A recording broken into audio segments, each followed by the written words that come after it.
We're getting some moves going on now. This is heading towards the top of the climb. Romain Bardet looking for the points. Bardet over the top of the climb, the Puerto Bozocana. And Bardet takes the first set of points in the King of the Mountains.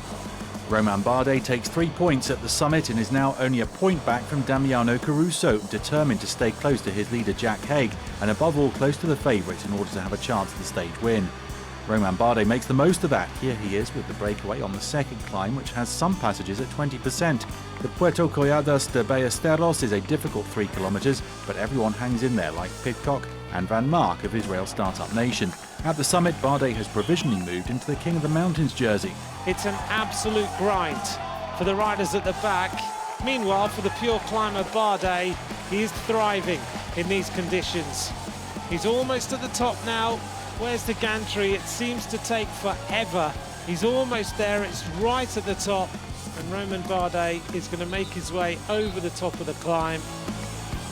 In the peloton, there's a change as Intermarché Wanty-Gobert are no longer setting the pace. It's over to the favourites teams with Caruso up there for Bahrain. Movistar, Ineos and Jumbo are at the front too. Caruso is setting a gruelling speed and Jack Haig was bluffing in his pre-stage interview. Up front, 3 riders decide the tempo needs to be raised and the days of riding as 18 are over. Nicolas Prudhomme for AG2R Citroën, Matthew Holmes for Lotto Soudal and Danny Navarro accelerate, and they look well set to go all the way to the finish as the gap has gone back to over 10 minutes in the valley before the final ascent and there are only 40k to go. There'll be 2 races in one today, the first for the stage victory and the second between the team leaders in the hunt for the red jersey.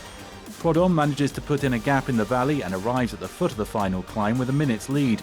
A lot of effort has already been put in by the AG2R Citroën rider and now he'll have to try to hold on. Behind him, 3 men try to counter, Zeitz, Gibbons and Navarro, and a little further back, the survivors of the day's breakaway.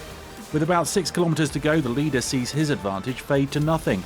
Zeitz is almost up with him and then Bardet goes on the attack. The DSM rider will soon catch the duo before moving past them. While Bardet is heading for the stage victory, the Cofidis team want the red jersey and they go on the attack to help Guillaume Martin.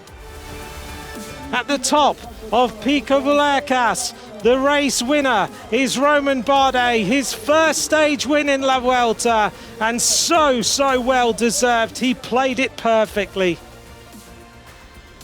3 kilometres from the summit, in the favourites group, Miguel Angel Lopez attacks for Movistar. Eiking manages to follow the pace and Guillaume Martin is still there. The 2 men crack at the end, while Lopez finishes with an advantage of a few seconds over the other favourites.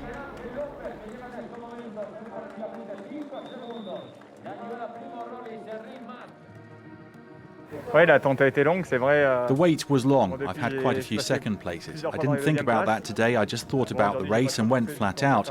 It started well as I got in the break. I knew that even if I didn't win the stage, I'd take the King of the Mountains jersey. I wasn't focused on winning the stage. That worked for me as a plan.